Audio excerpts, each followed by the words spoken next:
북한산 자락은 도시의 소음이 닿지 않는 마지막 성역처럼 깊은 정적에 잠겨 있었다. 12월의 칼바람이 나뭇가지를 울부짖는 소리로 훑고 지나갔고 굵은 눈발은 칠흑 같은 어둠 속에서 맹렬하게 쏟아져 내렸다. 세상의 모든 색과 소리를 지워버릴 듯한 기세였다. 이 혹독한 자연의 교향곡 속에서 박진우 교수의 한옥은 시간의 흐름을 잊은 섬처럼 고요하게 자리하고 있었다. 올해로 70을 넘긴 박 교수는 10년 전 평생을 바친 대학 강단을 떠나 이곳으로 들어왔다. 그의 한옥은 화려하지 않았지만 오랜 세월의 흔적이 깃든 석가래와 정갈하게 닦인 대청마루에서 주인의 성품이 고스란히 묻어났다. 서재는 사방이 벽을 따라 천장까지 닿는 책장으로 가득했고 공기 중에는 묵향과 오래된 종이 냄새가 은은하게 배어 있었다. 그것은 박 교수가 스스로를 세상과 격리시키기 위해 쌓아 올린 견고한 성체였다. 그날 밤도 그는 서재의 온돌방에 단정히 앉아 명상에 잠겨 있었다. 창호지 너머로 휘몰아치는 눈보라 소리가 그의 의식을 부드럽게 감쌌다. 소음이 아니라 오히려 내면의 고요함을 더욱 깊게 만드는 배경음악과도 같았다. 그는 이 정적 속에서 과거의 편린들을 마주하곤 했다. 15년 전 빗길 사고로 한순간에 아내와 외동딸을 잃었던 그날의 기억. 시간이라는 무딘 칼날에도 결코 완전히 잘려나가지 않는 고통의 뿌리였다. 그는 슬픔을 학문으로 덮고 그리움을 침묵으로 눌러왔다. 이 한옥은 그의 상실감을 보듬어주는 거대한 광과도 같았다. 얼마나 시간이 흘렀을까. 그의 의식이 무념의 경계에서 현실로 막 돌아오려던 찰나. 이질적인 소리가 고요함을 날카롭게 핥히었다. 끄! 마치 무언가 긁는 듯한 소리. 그리고 바람 소리에 섞여 희미하게 들려오는 짐승의 신음. 박 교수는 미간을 찌푸렸다. 산짐승이 길을 잃고 민가까지 내려온 것인가. 멧돼지나 고라니가 종종 출몰하긴 했지만 이처럼 끈질기게 문을 긁는 소리는 처음이었다. 소리는 그치지 않았다. 오히려 더욱 절박해졌다. 단순한 긁는 소리가 아니었다. 그것은 명백한 구조 신호였다. 누군가 혹은 무언가가 문 저편에서 필사적으로 생존을 외치고 있었다. 박 교수는 무거운 몸을 일으켰다. 수십 년간 몸에 밴 규칙적인 생활은 그를 무뚝뚝하고 변화를 싫어하는 노인으로 만들었다. 이 밤의 불청객은 그의 견고한 일상에 균열을 내려는 무례한 침입자였다. 그는 두꺼운 무명옷을 걸치고 대청마루를 가로질렀다.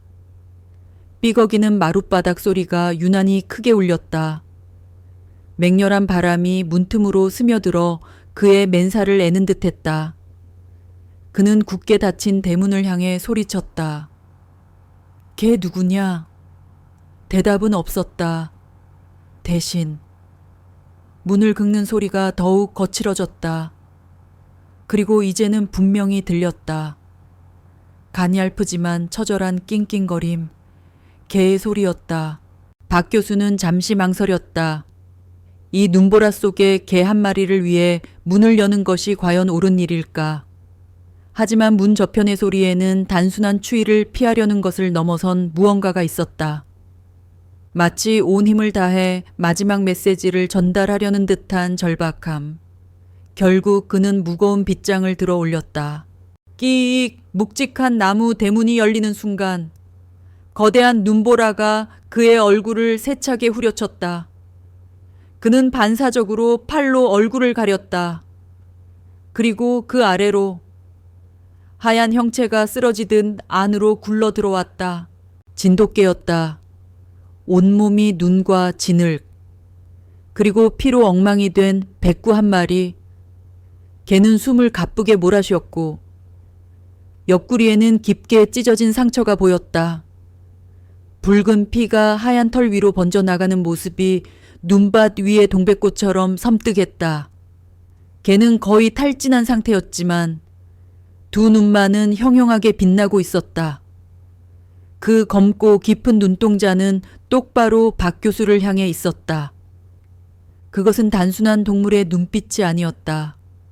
경외심과 안도감, 그리고 마지막 임무를 완수했다는 듯한 비장함이 뒤섞인 지극히 인간적인 눈빛이었다. 그리고 박 교수의 시선은 개의 입에 물려있는 것에가 닿았다. 낡고해진 보자기에 쌓인 꾸러미.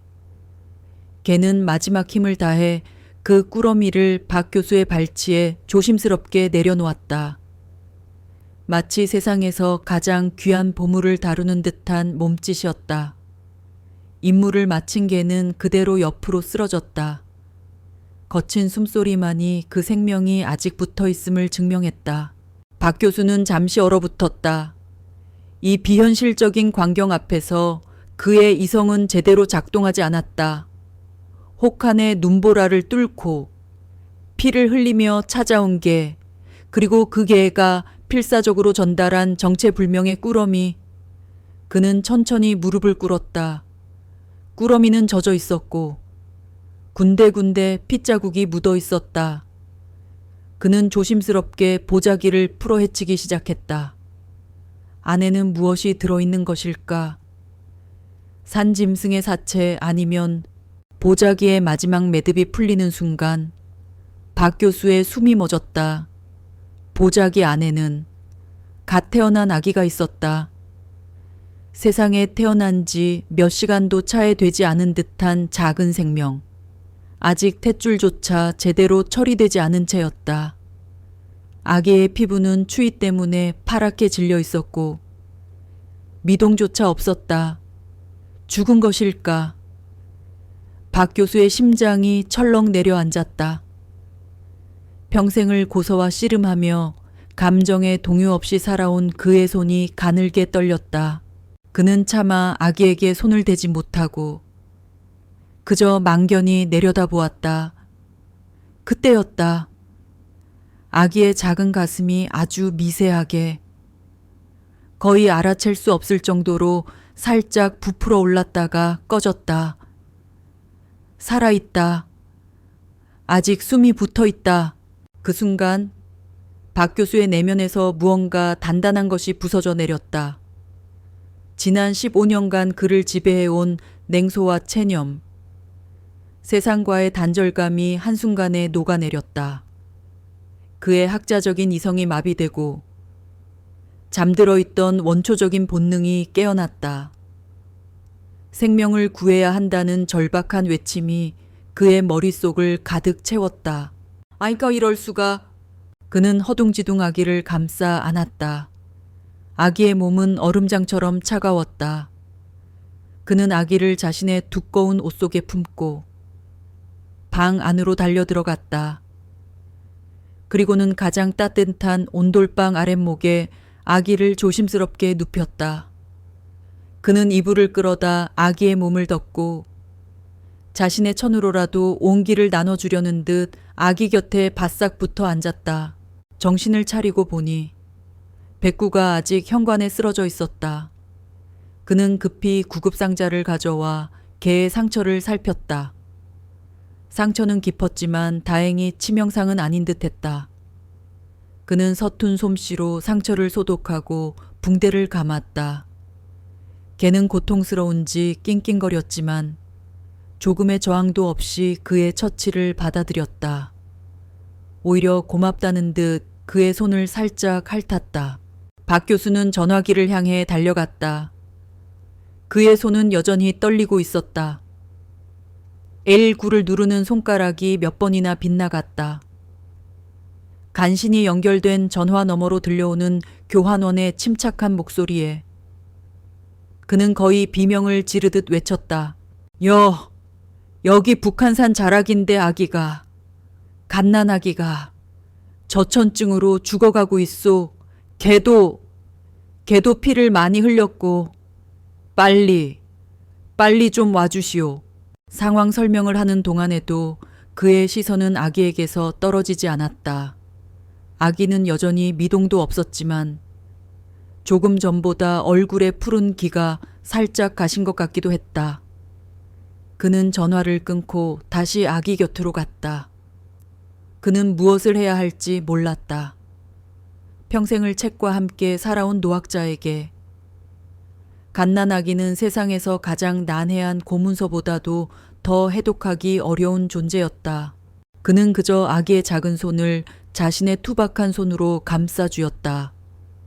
놀라울 정도로 작고 연약한 손, 이 작은 생명이 대체 어디서, 어떻게 이 험한 눈보라를 뚫고 여기까지 오게 된 것일까? 그리고 저 백구는 대체 누구이며 왜 이 아기를 자신에게 데려온 것일까? 수많은 의문이 머릿속에서 폭풍처럼 휘몰아쳤다. 창밖에서는 여전히 눈보라가 미친 듯이 울부짖고 있었다. 하지만 그의 한옥안은 더 이상 고요한 성역이 아니었다. 한겨울 밤의 폭풍보다 더 거대한 혼돈이 그의 삶을 송두리째 흔들고 있었다. 한 마리의 개와 한 명의 아기, 두 생명의 등장은 그의 견고했던 세계에 거대한 파문을 일으켰다. 그는 이제 더 이상 과거의 그림자 속에 숨어 지내는 은둔자가 될 수 없었다. 문을 여는 순간 그는 이미 이 알 수 없는 운명의 한가운데로 걸어 들어온 것이었다. 멀리서 구급차의 사이렌 소리가 희미하게 들려오기 시작했다. 그 소리는 눈보라를 뚫고 점점 더 가까워졌다. 박진우 교수는 아기의 손을 꼭 쥔 채 자신의 남은 생이 이전과는 결코 같을 수 없으리라는 것을 예감했다. 그의 고요했던 삶에 던져진 이 절박한 물음표에 그는 이제 답을 해야만 했다. 구급차의 붉고 푸른 경광등이 맹렬한 눈보라를 뚫고 한옥의 새하얀 마당을 섬광처럼 비췄다. 뒤이어 도착한 순찰차까지 합세하자 박진우 교수의 고요했던 공간은 순식간에 긴급 상황의 소란스러움으로 가득 찼다. 구급대원들은 전문가의 침착함으로 일사불란하게 움직였다. 한 팀은 보온 담요에 쌓인 아기를 들것에 조심스럽게 옮겼고 다른 한 팀은 피를 흘리는 백구를 능숙하게 처치하며 이송을 준비했다. 박 교수는 마치 유체 이탈이라도 한 것처럼 이 모든 광경을 한 발짝 떨어진 곳에서 멍하니 지켜보았다. 경찰관이 다가와 무언가를 묻고 있었지만 그의 귀에는 윙윙거리는 이명만이 들릴 뿐이었다. 그의 온 신경은 인큐베이터로 옮겨지는 작고 연약한 생명에게 쏠려 있었다. 저 아이가 살 수 있을까? 그 생각 하나만이 머릿속을 맴돌았다. 어르신, 정신 차리셔야 합니다. 아기와 함께 병원으로 가셔야죠. 한 젊은 구급대원의 다급한 목소리가 그의 귓전을 때렸다. 그제야 그는 정신을 차렸다. 그는 고개를 끄덕이며 구급체에 올라탔다. 차가 눈길을 헤치며 산을 내려가는 동안 그는 창밖에 칠흑 같은 어둠을 응시하며 방금 전까지 자신의 서재에서 명상하던 평온한 일상이 얼마나 먼 과거의 일처럼 느껴지는지 생각했다. 서울 시내대학병원의 응급실은 전쟁터와도 같았다. 의사와 간호사들이 분주하게 오가는 복도를 지나 아기는 신생아 집중치료실로 옮겨졌다. 박 교수는 유리병 너머로 수많은 의료장비에 둘러싸인 아기를 지켜보았다. 아기의 작은 몸에 연결된 선들이 마치 생명을 붙들고 있는 가느다란 끈처럼 보였다.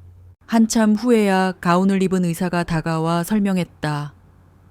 심각한 저천증과 탈수 증상이 있었습니다. 몇 분만 늦었어도 정말 위험할 뻔했습니다.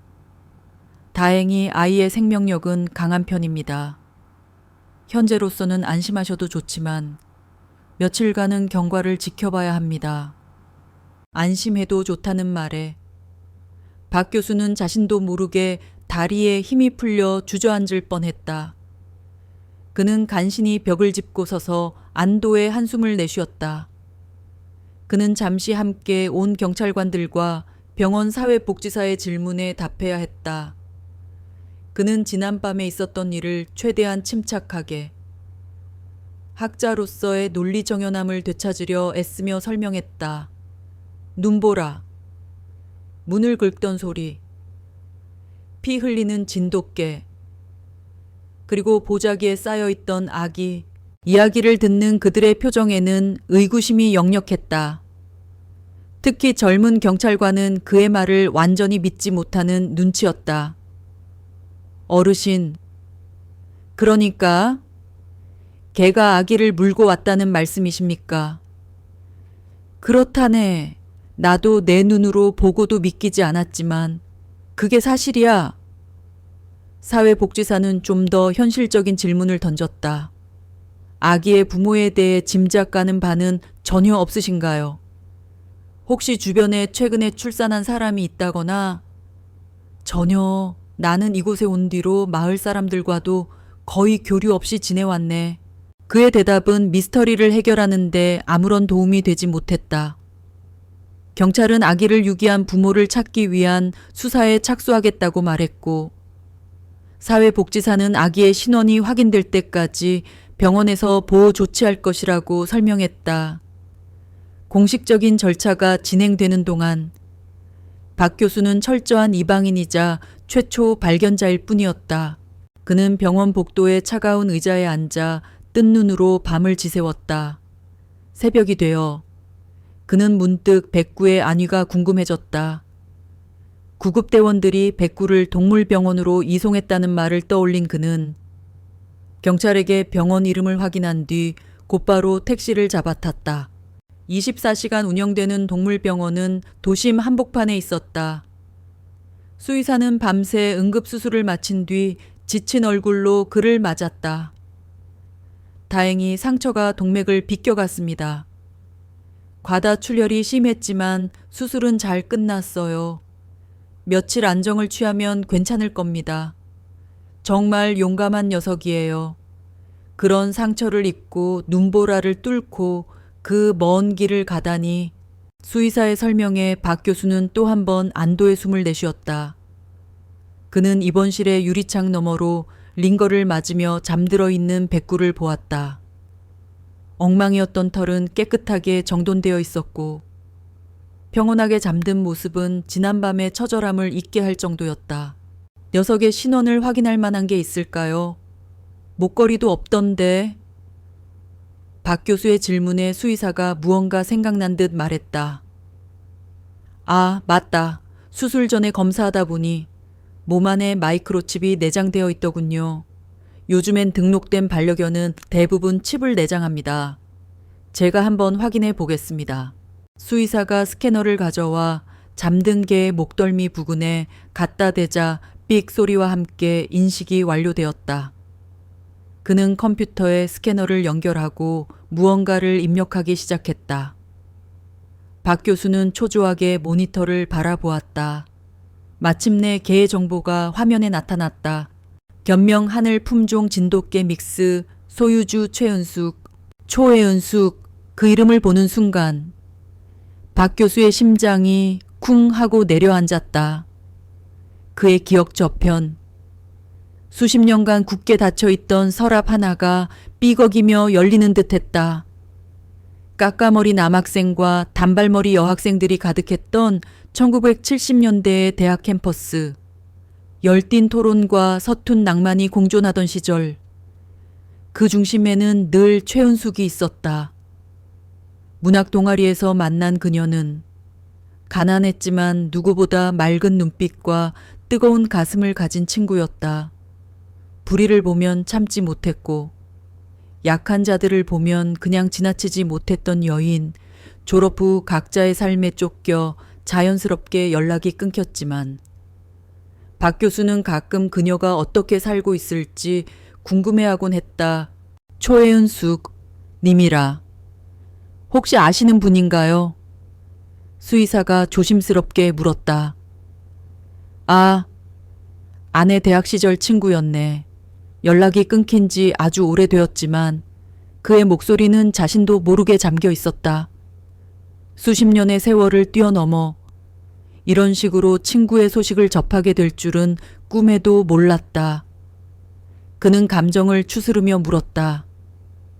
혹시 주소나 연락처도 알 수 있겠나? 수의사는 잠시 망설이다가 개인정보 보호에 대한 주의를 주면서도 그의 간절한 표정을 보고는 데이터베이스에 있는 주소를 알려주었다.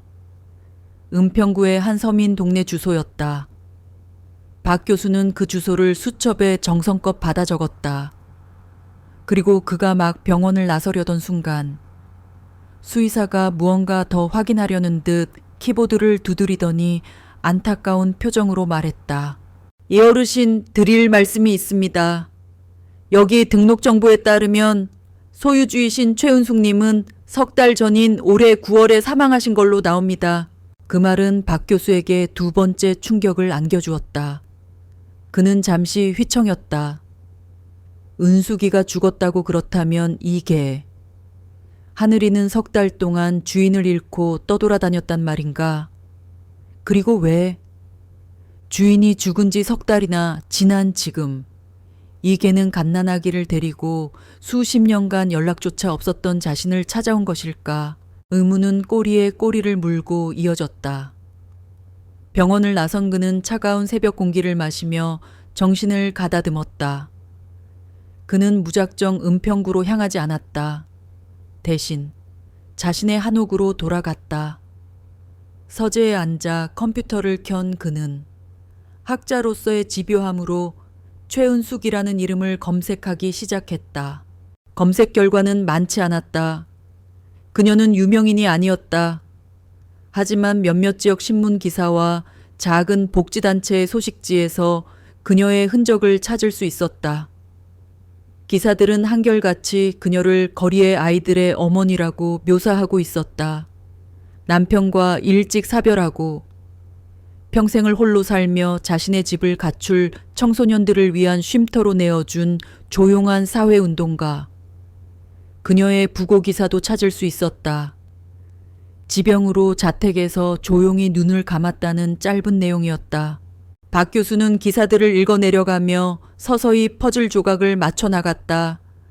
주인 잃은 개, 하늘이 청소년 쉼터를 운영했던 친구, 최은숙, 그리고 정체불명의 갓난아기. 이 세 가지 요소는 분명 하나의 선으로 연결되어 있었다. 아기는 필시 은숙이가 돌보던 어느 소녀의 아이일 것이다. 그리고 하늘이는 죽은 주인의 마지막 염원, 혹은 자신과 친구 사이에 보이지 않는 인연의 끈에 이끌려 자신을 찾아온 것이리라. 그는 창밖을 보았다. 눈은 그쳤고 동쪽 하늘이 희미하게 밝아오고 있었다. 밤새 내린 눈이 온 세상을 하얗게 뒤덮어 마치 아무 일도 없었다는 듯 평화로워 보였다. 하지만 박 교수는 알고 있었다. 그의 삶은 더 이상 이전과 같을 수 없다는 것을. 이것은 더 이상 우연히 휘말린 사건이 아니었다. 수십 년 만에 도착한 옛 친구의 마지막 편지였고 그가 외면할 수 없는 삶의 질문이었다. 그는 수첩에 적어놓은 은평구의 주소를 가만히 내려다보았다. 이제 그가 가야 할 곳은 명확해졌다. 이틀 후 하늘이는 기적적인 회복력을 보이며 퇴원 허가를 받았다. 박진우 교수는 자신의 차 조수석에 얌전히 앉아 창밖을 응시하는 백구를 힐끗 쳐다보았다. 녀석의 옆구리에는 수술 자국과 붕대가 선명했지만 그 검은 눈동자는 이미 새로운 임무를 향한 총기가 되살아나 있었다. 박 교수 역시 마찬가지였다. 그의 여정의 다음 목적지는 정해져 있었다. 은평구. 수십 년 전 친구 최은숙이 마지막 숨을 거둔 곳, 북한산의 고요한 상기를 벗어나 내부 순환로에 접어들자. 풍경은 급격히 달라졌다. 잿빛 빌딩들의 숲과 끝없이 이어진 자동차 행렬. 박 교수는 이 도시의 소음과 속도에 오랫동안 적응하지 못하고 살아왔다. 그는 차창을 조금 열었다. 매캐한 매연과 뒤섞인 차가운 겨울 공기가 훅 끼쳐왔다. 옆자리의 하늘이가 코를 킁킁거렸다. 녀석 역시 낯선 냄새들의 홍수 속에서 무언가 익숙한 단서를 찾으려는 듯 보였다. 내비게이션이 안내한 주소는 구불구불한 골목길이 미로처럼 얽힌 오래된 주택가 깊숙한 곳에 있었다. 차 한 대가 겨우 지나갈 만한 좁은 길 양옆으로 낡은 다세대 주택들이 어깨를 맞대고 있었다. 전봇대에는 거미줄처럼 전선이 엉켜 있었고 담벼락에는 칠이 벗겨진 낡은 광고, 전단들이 붙어 있었다. 박 교수의 한옥이 세상과 단절된 고고한 섬이었다면 이곳은 삶의 소란스러움과 애환이 날 것 그대로 뒤엉킨 치열한 바다와 같았다. 마침내 그는 작은 언덕배기에 자리한 낡은 2층 양옥집 앞에 차를 세웠다. 최은숙의 집이었다. 담쟁이 덩굴이 회색 담벼락을 뒤덮고 있었고 굳게 닫힌 철제 대문은 군데군데 녹이 슬어 있었다. 주인이 떠난 집은 스스로 온기를 잃어가는 법이다. 석 달이라는 시간은 집 전체에 옅은 스산함을 들이우기에 충분했다. 박 교수가 차에서 내리자 하늘이가 먼저 뛰어내렸다. 그리고 녀석은 망설임 없이 그 낡은 대문으로 달려갔다. 녀석은 대문 앞에 주저앉아 문틈으로 코를 박고 필사적으로 냄새를 맡기 시작했다. 그리고는 낑, 낑 하고 애처롭게 울기 시작했다. 주인을 잃은 슬픔과 자신의 집에 돌아왔다는 안도감이 뒤섞인 복잡한 감정의 소리였다. 녀석은 앞발로 문을 긁어보기도 하고 고개를 들어 박 교수를 애원하듯 쳐다보기도 했다. 마치 여기가 제 집이에요. 문을 열어주세요. 라고 말하는 듯 했다. 박 교수는 차마 녀석의 눈을 마주 보지 못했다. 그는 굳게 닫힌 대문을 몰차 바라보았다. 이 문 저편에 자신의 옛 친구가 살았다. 그녀는 이곳에서 어떤 꿈을 꾸고 어떤 좌절을 겪고 어떤 아이들을 끌어안았을까. 수십 년의 세월이 무색하게 그는 마치 어제 만난 친구의 집을 찾아온 것처럼 가슴 한구석이 아릿해왔다. 그때였다. 옆집 대문이 삐걱거리며 열리더니 백발이 성성한 할머니 한 분이 음식물 쓰레기통을 들고 나왔다.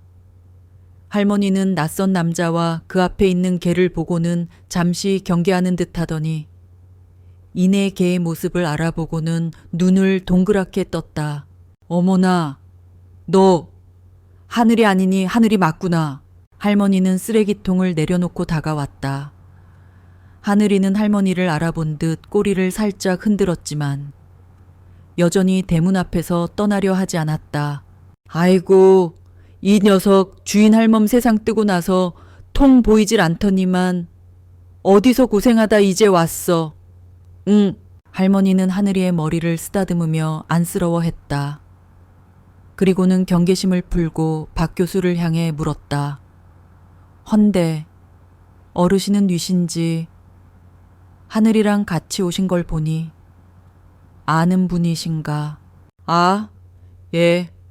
저는 최은숙 여사의 대학 시절 친구 되는 사람입니다. 박진우라고 합니다. 초은숙이라는 이름에 할머니의 표정이 금세 부드러워졌다. 아이고, 그러셨구나. 우리 은숙이 친구분이셨네. 어쩐지 풍채가 남다르다 했지. 나는 옆집 사는 김말순이라고 해요. 은숙이랑은 거의 평생을 이웃으로 지냈지. 김말순 할머니의 말문이 트이자 최은숙에 대한 이야기가 실타래처럼 풀려나왔다. 그녀의 기억 속 은숙은 성인군자 같은 사람이었다. 젊어서 남편 잃고 홀로 지내면서도 자기 몸 하나 건사하기 힘든 형편에 길거리의 아이들을 하나둘씩 자기 집으로 데려왔다. 밥을 굶는 아이에게는 밥을 먹이고 잠잘 곳 없는 아이에게는 방을 내주었다. 사람들은 처음엔 수군거렸지만 그녀의 진심 앞에서는 결국 모두가 고개를 숙였다고 했다. 그 양반, 자기 입으로 들어가는 건 아까워하면서도 애들 먹이는 것에는 돈을 아끼지 않았어. 이 집이 밤낮으로 애들 떠드는 소리로 시끄러웠지만 그게 사람 사는 것 같고 좋았지. 근데 그 양반 가고 나니 동네가 다 휑해졌어. 할머니는 눈시울을 붉히며 말했다. 박 교수는 몰차들었다. 자신이 상아탑 속에서 고독을 곱씹는 동안 그의 친구는 세상 가장 낮은 곳에서 온몸으로 사랑을 실천하며 살았던 것이다. 그는 깊은 부끄러움과 존경심을 동시에 느꼈다. 혹시 김수민이라는 아이에 대해 아십니까? 박 교수가 조심스럽게 본론을 꺼냈다.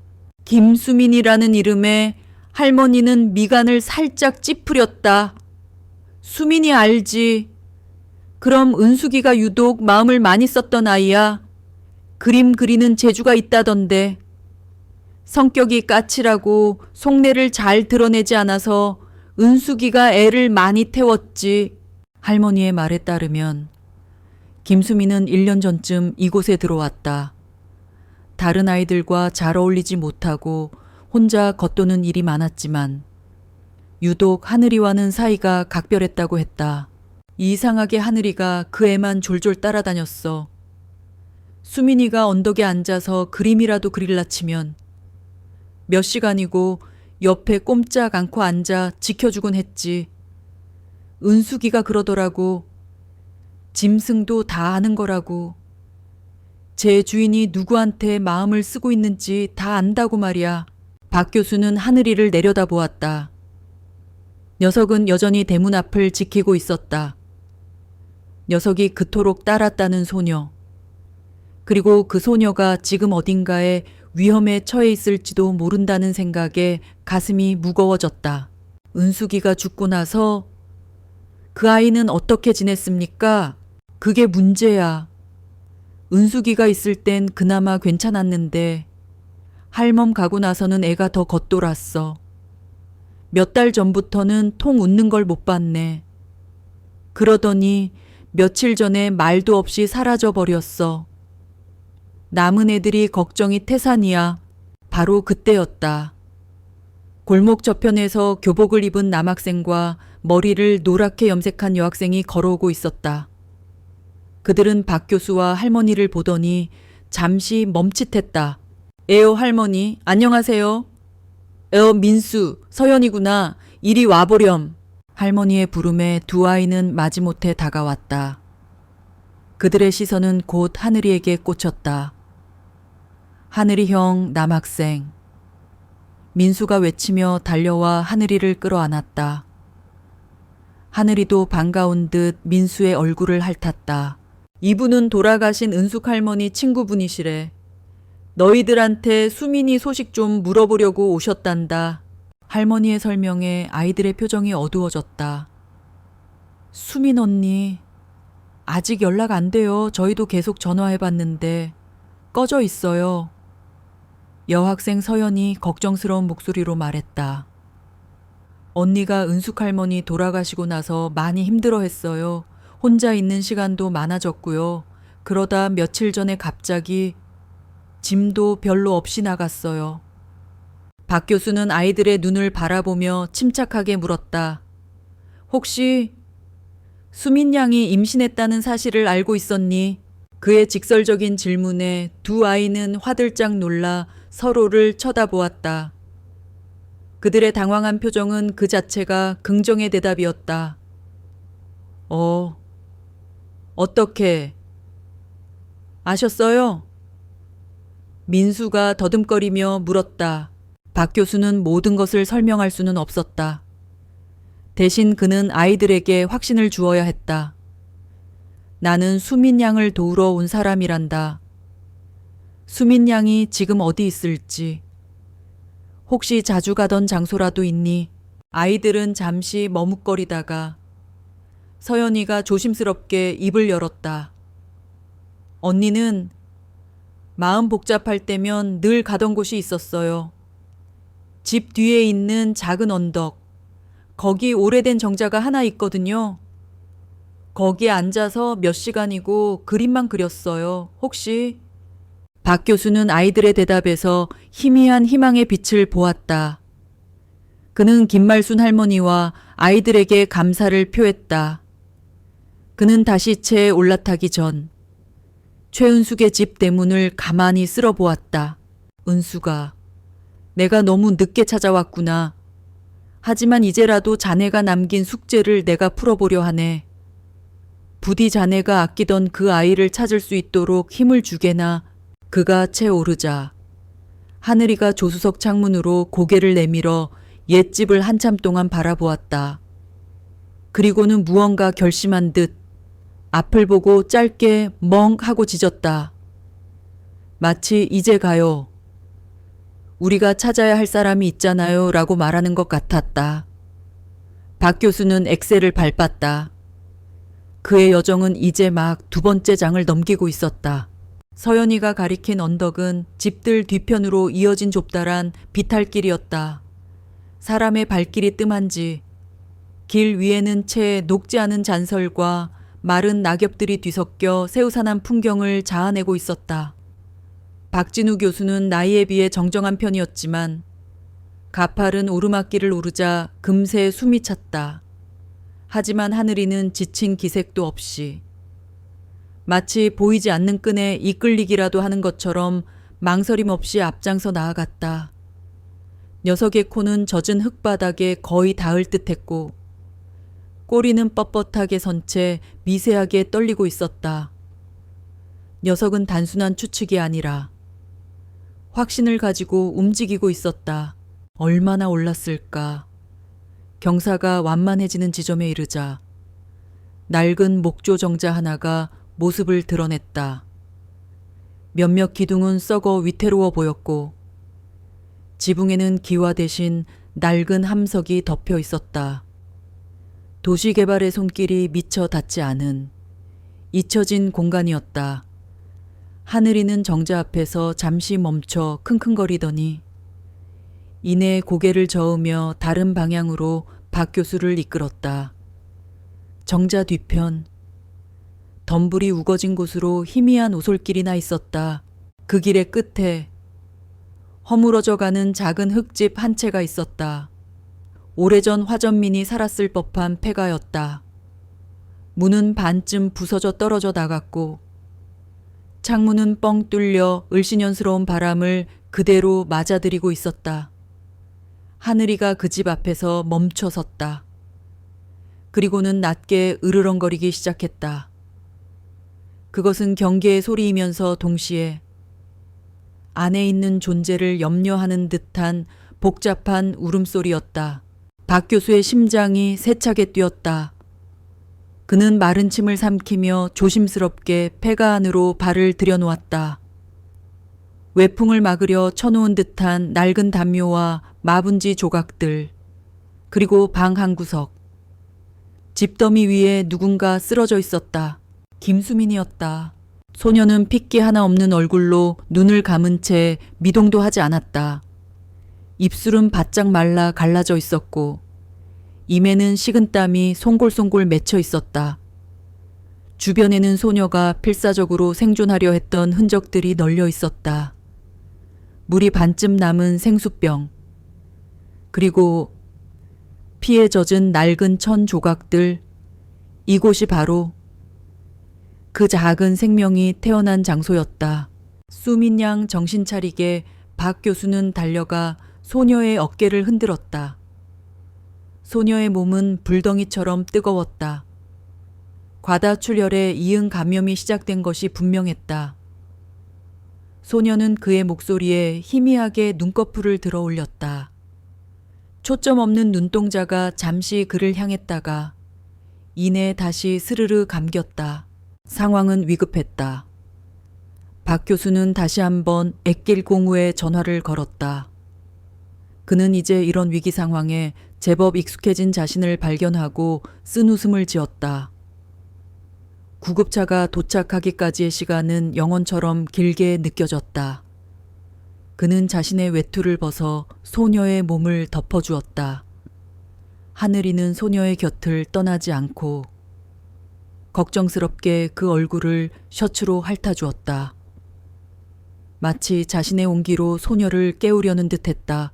다행히 병원은 멀지 않았다. 수미는 지난번 아기가 입원했던 바로 그 병원의 응급실로 실려갔다. 박 교수는 보호자 자격으로 또다시 병원 복도를 지켜야 했다. 의사는 과다출혈과 산후 감염으로 인한 폐혈증 초기 증상이 보인다며 위급한 상황이라고 설명했다. 수액과 항생제가 투여되고 몇 시간이 흐른 뒤에야 수미는 가까스로 의식을 되찾았다.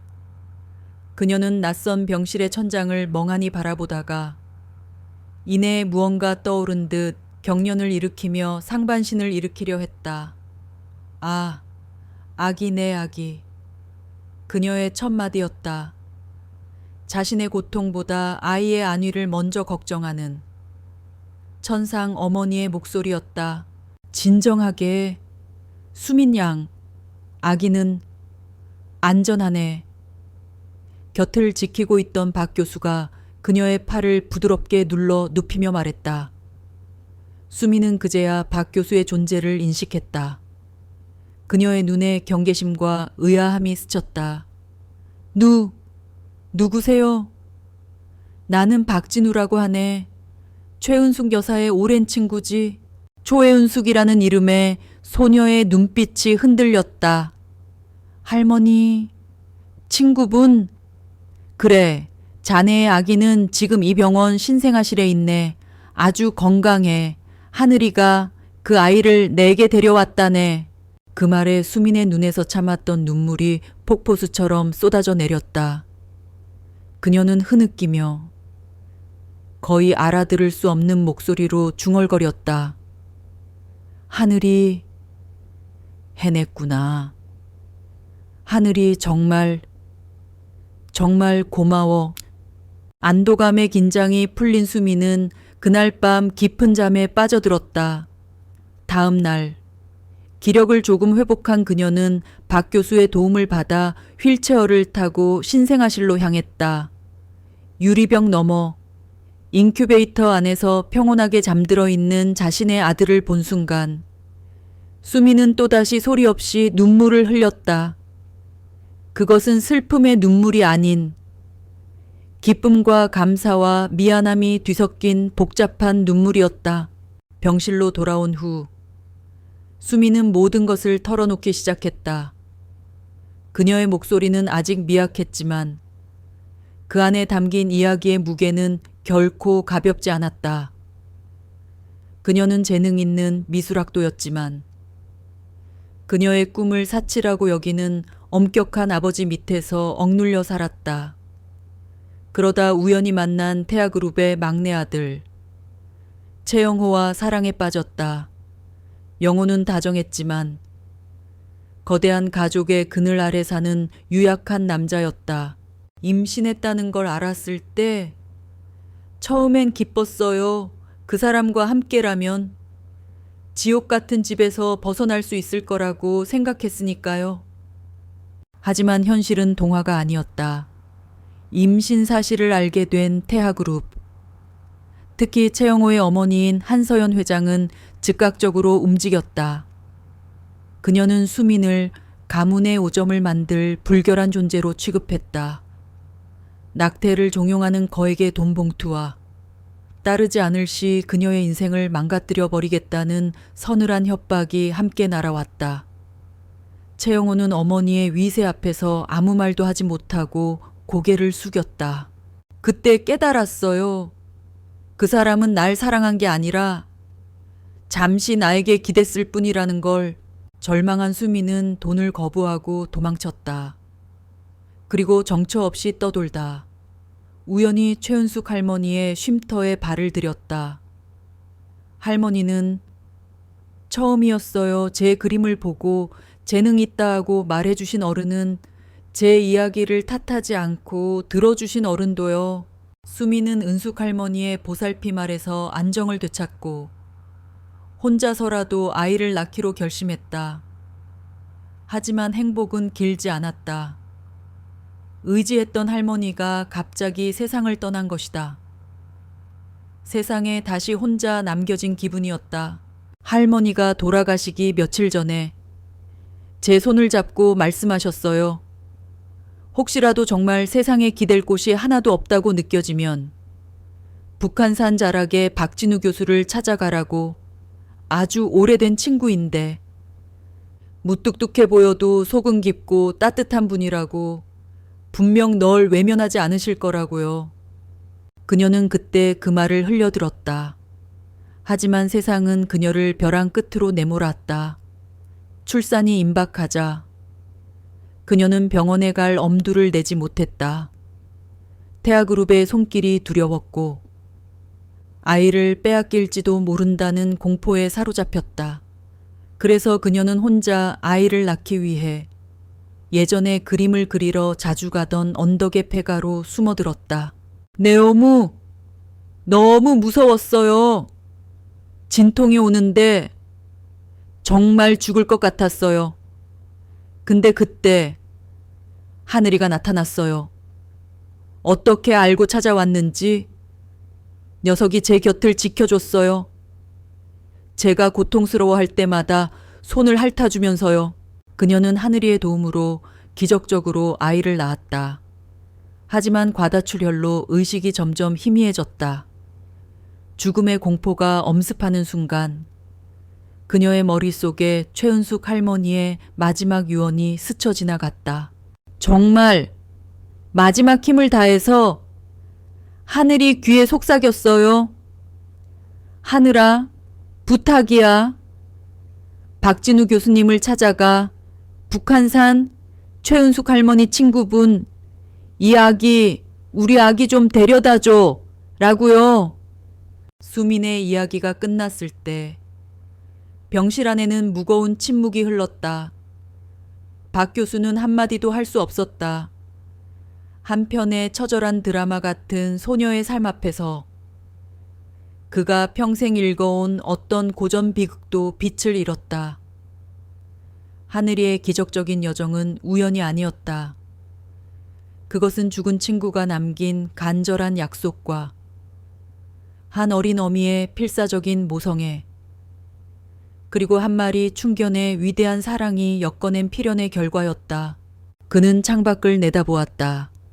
며칠 전과 달리 서울의 하늘은 구름 한 점 없이 맑았다. 그는 이제 자신이 무엇을 해야 하는지 분명히 알았다. 이것은 더 이상 남의 일이 아니었다.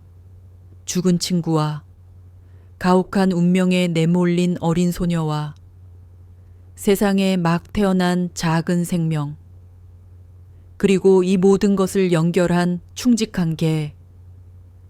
그들 모두가 그의 삶만으로 들어와 버렸다. 그는 이제 이들의 운명에 대한 책임을 져야 했다. 기적은 병원의 두꺼운 벽 안에 오래 갇혀 있지 않았다. 이야기는 한 젊은 신생아실 간호사의 개인 SNS 계정에서 시작되었다. 그녀는 밤 근무를 마친 뒤 벅차오르는 감정을 이기지 못하고 짧은 글을 올렸다. 오늘 우리 병원에 온 천사 아가와 그 아가를 구한 더 위대한 천사 진돗개의 이야기. 세상은 아직 살만한가 봅니다. 개인정보를 모두 가린 채 올린 이 글은 하룻밤 사이에 온라인 커뮤니티로 퍼져나가며 폭발적인 반응을 얻었다. 개가 아기를 구했다는 원초적인 서사는 강력한 힘을 가지고 있었다. 이야기는 살이 붙고 각색되며 인터넷의 바다를 항해했다. 다음 날 아침 예리한 후각을 가진 한 인터넷 언론사가 이 소문을 물었고 병원 관계자 몇몇을 통해 사실관계를 확인한 뒤 단독 기사를 터뜨렸다. 충격 단독, 혹한의 눈보라 뚫고 신생아 구한 충견. 그 뒤에 숨겨진 10대의 미혼모의 눈물. 기사의 파급력은 상상을 초월했다. 아침나절에 터진 기사는 점심시간을 기점으로 모든 포털 사이트의 메인 화면을 장식했다. 오후가 되자 지상파 방송사들까지 움직이기 시작했다. 저녁 메인 뉴스 시간에는 천사견 하늘이의 이야기가 헤드라인을 장식했다. 주인 잃은 진돗개가 죽은 주인의 친구에게 10대 소녀가 낳은 아기를 데려다 주었다는 소설보다 더 소설 같은 이야기에 대한민국 전체가 들썩였다. 처음 며칠간. 세상의 반응은 축복 그 자체였다. 병원에는 격려 전화가 빗발쳤고 김수민과 아기 앞으로 기부금과 후원 물품이 산더미처럼 쌓여들었다. 누군가는 최고급 유기농 분유를 보냈고 어떤 익명의 기부자는 앞으로 아기가 성인이 될 때까지 필요한 기저귀 일체를 책임지겠다고 약속했다. 동물보호단체에서는 하늘이를 올해의 의로운 동물로 선정해야 한다는 성명을 발표했다. 박진우 교수는 북한산의 현자로, 김수민은 비극을 이겨낸 용감한 어린 엄마로 미화되었다. 언론은 그들의 모든 행동에 의미를 부여했다. 박 교수의 침묵은 학자의 깊은 고뇌로, 수민의 두려움에 찬 눈빛은 세상의 편견에 맞서는 강인한 모성애로 포장되었다. 박 교수는 이 갑작스러운 유명세가 몹시 불편했다. 그의 한옥은 더 이상 고요한 안식처가 아니었다. 등산객을 가장한 기자들이 집 주위를 어슬렁거렸고 드론이 그의 집 마당 위를 침범하는 일까지 벌어졌다. 그는 평생을 지켜온 사적인 영역이 무참히 짓밟히는 기분에 불쾌감을 느꼈다. 수민에게 이 관심은 더욱 견디기 힘든 고문이었다. 병실 창문 너머로 보이는 카메라 렌즈들은 그녀를 죄인처럼 신문하는 듯했다. 사람들의 동정 어린 시선 속에서 그녀는 자신의 상처가 대중의 소비를 위해 발가벗겨지는 듯한 수치심을 느꼈다. 그녀는 다시 껍질 속으로 들어가고 싶었지만 이제 세상은 그녀를 가만히 내버려 두지 않았다. 한편 강남의 가장 높은 빌딩, 태아그룹의 심장부인 회장실에서 한서연 회장은 텔레비전 화면을 싸늘한 눈으로 응시하고 있었다. 화면 속에서는 하늘이의 용맹함과 수민의 기구한 사연을 다루는 시사 프로그램이 한창이었다. 앵커는 감동적인 목소리로 우리 사회가 보듬어야 할 이웃에 대해 역설하고 있었다. 보듬어 가소로운 것들. 한 회장은 혀를 차며 리모컨으로 TV를 꺼버렸다. 칠흑 같은 화면에 그녀의 냉정한 얼굴이 비쳤다. 그녀에게 이 사건은 감동적인 미담이 아니라 완벽하게 관리되던 자신의 왕국에 발생한 최악의 스캔들이었다. 애써 돈으로 덮어버린 오물이 온 세상이 보는 앞에서 터져나온 셈이었다. 아들 최영호는 이 사태 앞에서 겁을 먹고 그녀의 등 뒤에 숨어 있을 뿐이었다. 김 비서! 그녀의 부름에 그림자처럼 서 있던 비서가 한 걸음 다가왔다. 예, 회장님. 법무팀에 연락해 국내 최고의 로펌, 광장의 민사소송팀으로 최대한 조용하고 신속하게 그리고 깨끗하게 처리하라고 해. 돈이 얼마가 들든 상관없어. 알겠습니다. 그 계집애와 늙은이에게 똑똑히 알려줘. 세상이 동정만으로 돌아가는 게 아니라는 걸.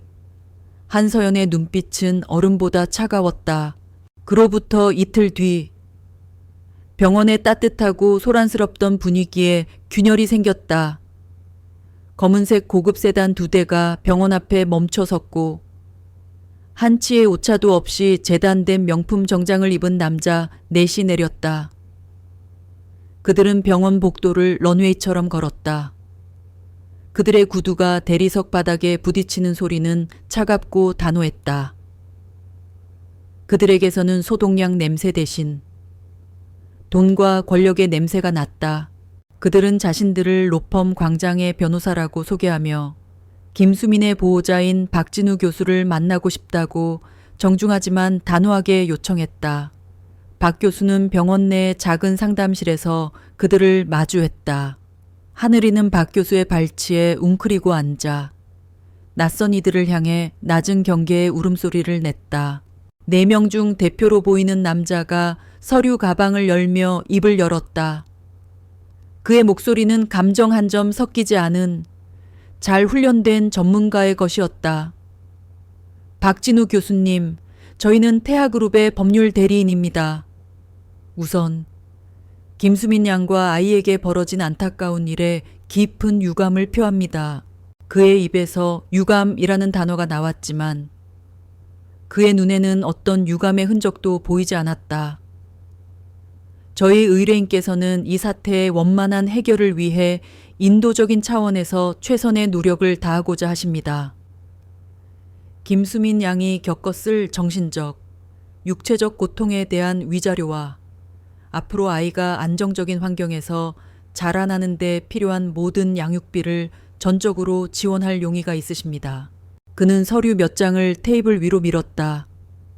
맨 위에는 합의서라는 제목이 박혀 있었다. 물론 여기에는 몇 가지 조건이 따릅니다. 변호사는 말을 이었다. 김수민 양은 아이에 대한 친권 및 양육권을 모두 포기하고 향후 아이와의 모든 접촉을 금해야 합니다. 또한 이 사건과 관련하여 언론을 포함한 제3자에게 어떠한 언급도 하지 않는다는 비밀 유지 서약이 포함됩니다. 그것은 제안이 아니라 통보였다.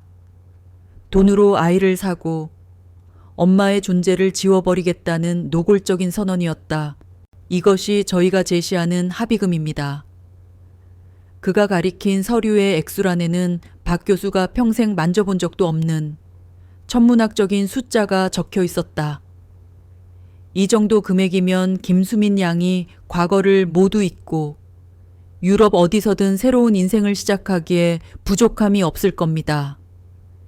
이것이 김수민 양과 아이 모두의 미래를 위한 가장 합리적이고 현명한 선택입니다. 합리적이고 현명한 선택. 박 교수는 그 단어들을 속으로 되뇌었다. 그의 눈에 말쑥한 정장을 입은 저들은 영혼을 거래하는 악마처럼 보였다. 세상의 모든 가치를 돈으로 환산하는 자들의 오만함이 역겹게 느껴졌다. 그는 아무 말 없이 변호사를 쳐다보았다. 그의 침묵이 길어지자 변호사의 입가에 희미한 조소가 어렸다. 그는 이 늙은 학자 역시 결국 돈의 논리 앞에서 무릎 꿇으리라 확신하는 듯했다. 박 교수는 천천히 입을 열었다. 그의 목소리는 나지막했지만 그 안에는 강철 같은 의지가 담겨 있었다. 당신들이 말하는 합리적인 선택이라는 것이 한 아이에게서 어머니를 빼앗는 것인가? 상담실의 공기가 순간 얼어붙었다. 변호사의 얼굴에서 미소가 사라졌다. 돌아가시오. 박 교수가 말했다. 그리고 당신들의 의뢰인에게 전하시오. 이 아이와 어머니는 당신들이 돈으로 살 수 있는 물건이 아니라고. 이 싸움이 당신들이 원하는 방식으로 끝나지 않을 것이라고 말이오. 따뜻했던 세상의 관심은 신기루처럼 사라지고 거대하고 차가운 현실의 벽이 눈앞에 나타났다. 박 교수는 자신의 발치에서 으르렁거리는 하늘 위를 내려다 보았다. 미디어의 폭풍이 한 차례 휩쓸고 간 자리에 이제는 진짜 폭풍이 몰려오고 있었다. 그리고 그는 기꺼이 그 폭풍의 한가운데로 걸어 들어갈 준비가 되어 있었다. 변호사들이 떠난 상담실에는 싸늘한 저기가 안개처럼 남았다. 박진우 교수는 굳게 닫힌 문을 한참 동안 응시했다. 문 저편의 세계는 그가 평생 동안 애써 외면해 온 욕망과 권력이 지배하는 정글이었다. 그리고 이제 그 정글의 포식자가 이 작은 병실을 연약한 두 모자를 먹잇감으로 점 찍은 것이다. 발치에 있던 하늘이가 그의 다리에 머리를 비볐다. 녀석의 따뜻한 천만이 비현실적인 상황 속에서 유일한 현실 감각을 일깨워 주었다. 같은 시각 대학그룹 회장실의 거대한 마호간이 책상 위 스피커폰에서 변호사의 목소리가 흘러나왔다. 최종적으로 저희의 제안을 거부했습니다. 완고한 태도를 보이며 법적 대응을 불사하겠다는 의사를 비쳤습니다. 보고를 듣는 한서연 회장의 표정에는 변화가 없었다.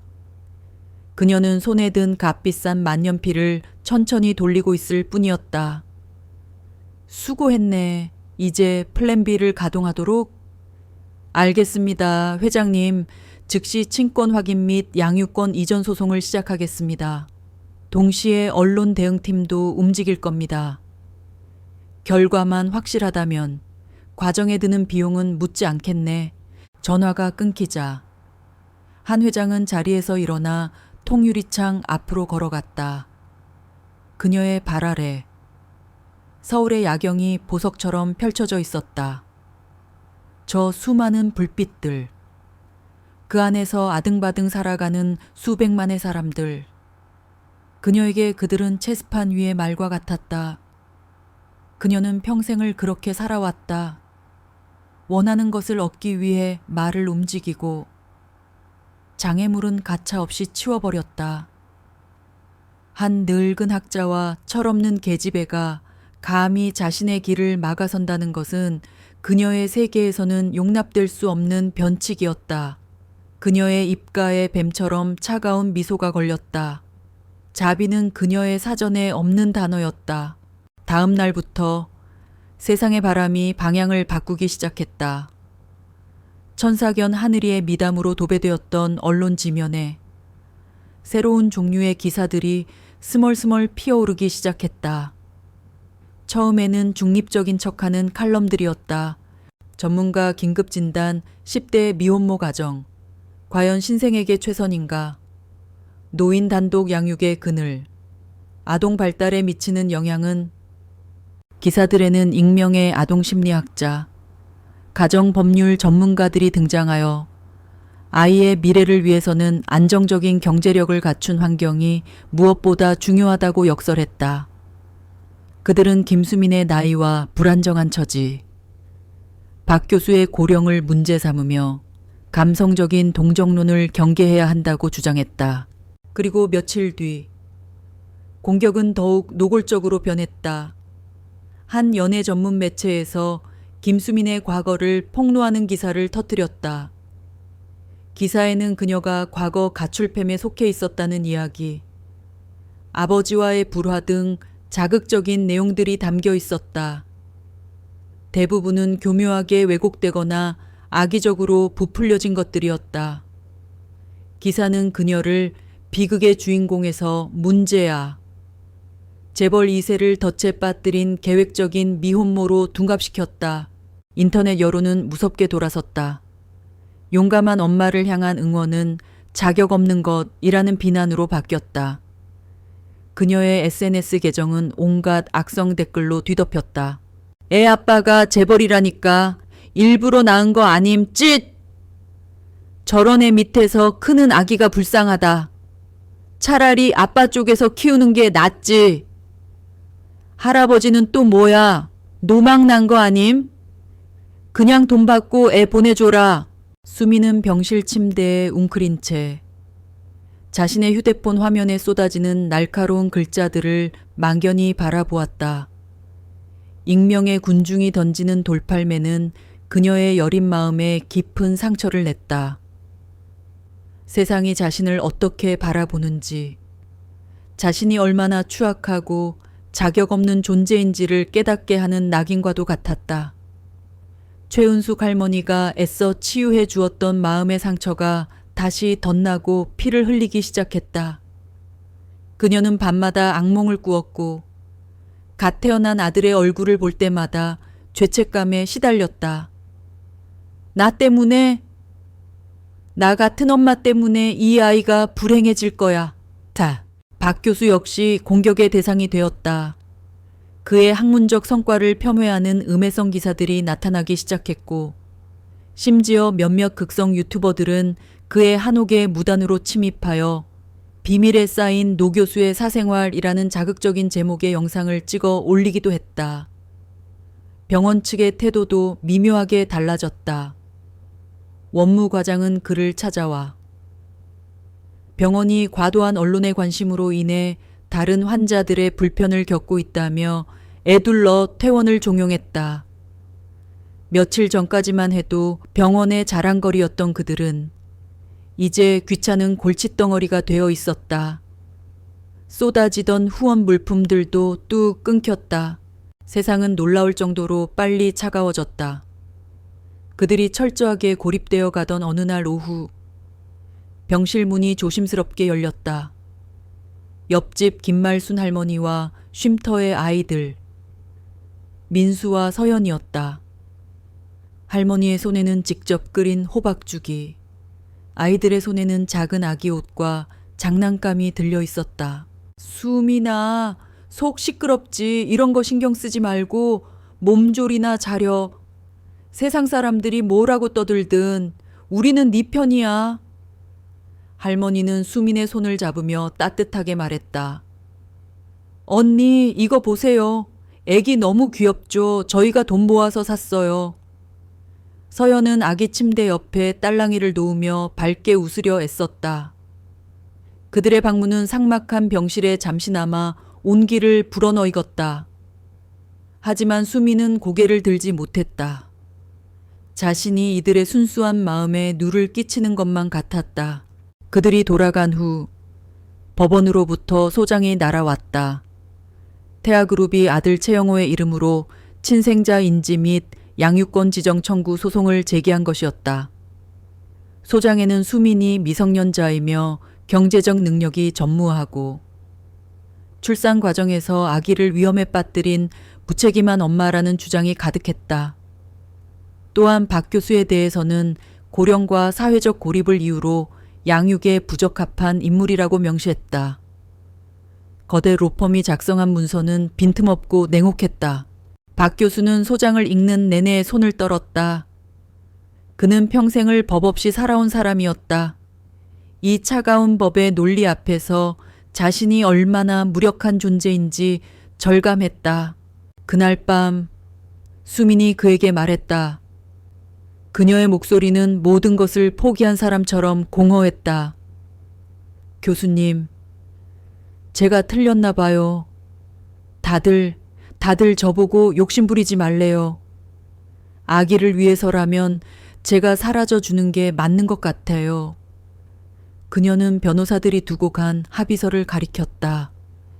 그냥 돈 받고 떠날까요, 그러면? 민준이는 재벌가의 손자로 부족함 없이 살 수 있잖아요. 저 같은 엄마만 없으면. 소녀의 눈에서 눈물이 툭 떨어졌다. 박 교수는 가슴이 미어지는 듯했다. 권력의 거대한 힘은 한 인간의 자존감과 모성애마저 이토록 쉽게 파괴해버리는 것이었다. 그는 창밖을 보았다. 도시의 불빛은 여전히 화려했지만 그에게는 마치 모든 불이 꺼진 암흑 속을 헤매는 기분이었다. 그는 갓난아기 민준이가 잠든 아기 침대로 다가갔다.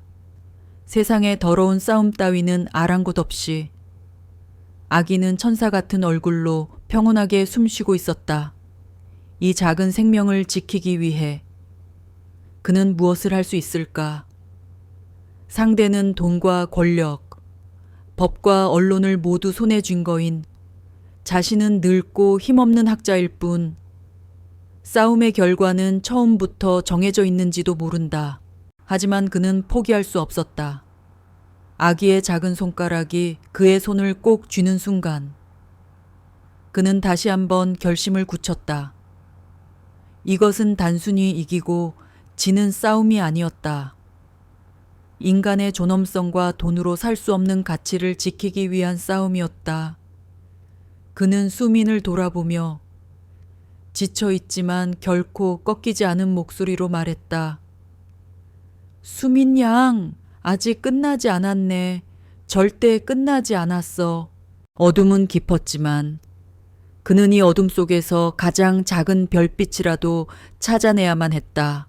박진우 교수는 더 이상 병원에 머물 수 없다고 판단했다.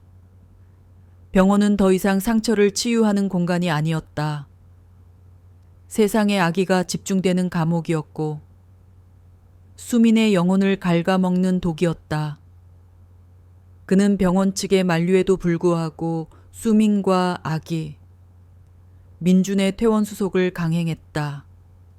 그의 단호한 태도에 더는 골칫거리를 만들기 싫었던 병원도 마지못해 동의했다. 그들이 북한산 자락의 한옥으로 돌아온 것은 해가 저물기 시작하는 늦은 오후였다.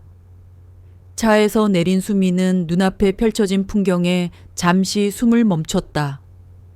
며칠간 내린 눈이 소복이 쌓인 기와지붕과 나뭇가지들, 그리고 그 위로 쏟아지는 맑은 겨울 햇살. 세상의 모든 더러움이 깨끗하게 정화된 듯한 고요하고 성스러운 풍경이었다. 도시의 소음과 악의에 시달리던 그녀의 마음에 한 줄기 평온이 깃드는 듯했다. 하늘이는 집에 돌아오자마자 활기를 되찾았다. 녀석은 마당을 몇 바퀴 신나게 뛰어다니더니 이내 자신의 원래 임무를 기억해낸 듯 아기를 아는 박 교수의 곁에 와 듬직하게 자리를 지켰다. 박 교수는 미리 준비해둔 아기 방으로 수민과 민준을 안내했다. 그의 서재 옆 가장 햇볕이 잘 드는 작은 방이었다. 방 안에는 하얀색 아기 침대와 서랍장, 그리고 아이에게 필요한 각종 용품들이 정갈하게 정돈되어 있었다. 모두 쉼터의 아이들과 김말순 할머니가 십시일반 돈을 모아 선물한 것들이었다. 수미는 따뜻한 온기가 감도는 방을 둘러보며 또다시 눈시울이 뜨거워졌다. 그날 밤 민준이가 깊이 잠든 후 박 교수는 툇마루에 앉아있는 수민에게 다가갔다. 그녀는 두꺼운 담요를 두른 채 칠흑 같은 밤하늘에 총총이 박힌 별들을 멍하니 올려다보고 있었다. 박 교수는 말없이 그녀의 옆에 앉아 뜨거운 찻잔을 건넸다. 밤 공기가 차다. 한참 동안 침묵이 흘렀다. 오직 바람이 처마 끝 풍경을 흔드는 맑은 소리만이 두 사람 사이를 채웠다.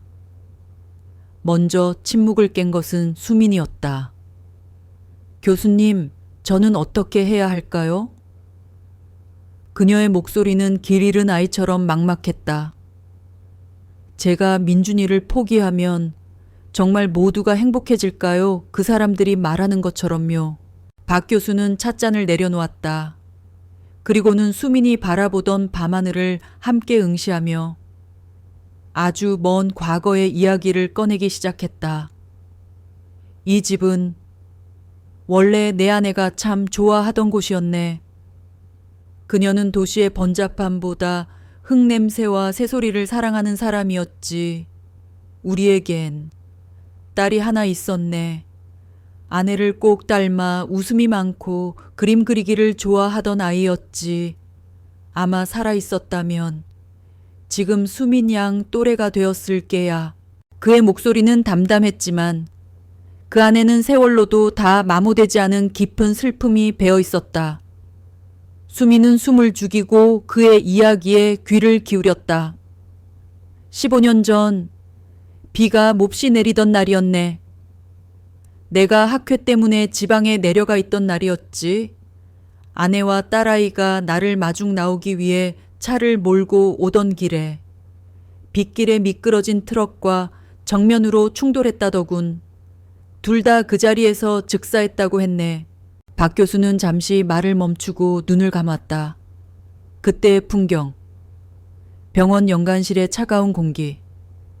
믿을 수 없었던 현실이 다시금 그의 눈앞에 펼쳐지는 듯했다. 그 후로 내 시간은 멈춰버렸네. 세상의 모든 색이 빛을 잃었고 모든 소리가 의미를 잃었지. 나는 나 자신을 책 속으로, 이 집 속으로 가뒀네. 사람들을 만나는 것도, 세상과 소통하는 것도 피했지.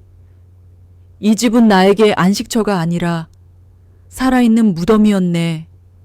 지난 15년간 나는 여기서 서서히 죽어가고 있었던 셈이야.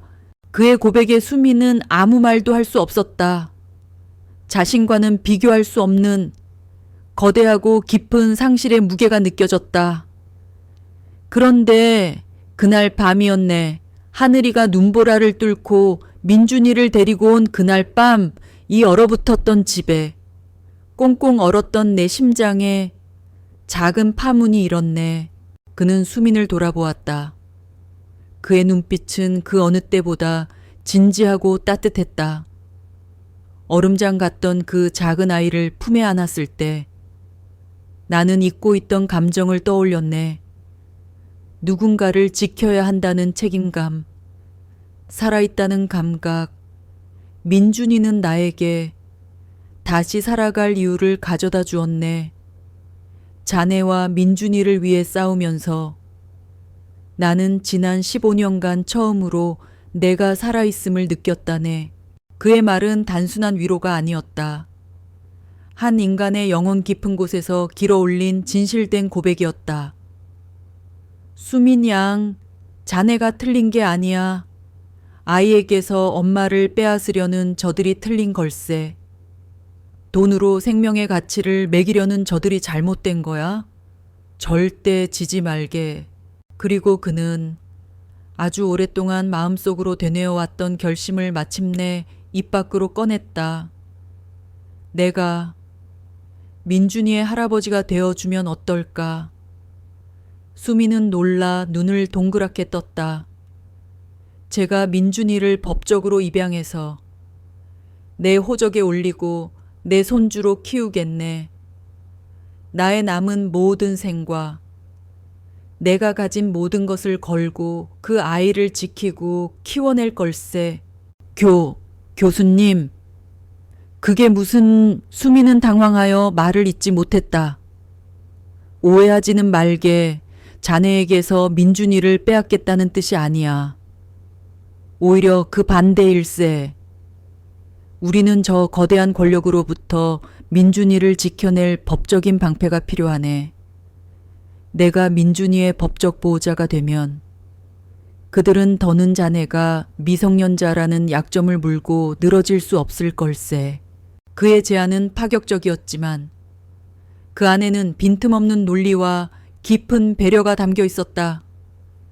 나는 민준이에게 든든한 울타리가 되어줄 걸세. 그리고 자네는 언제까지나 민준이의 어머니일세.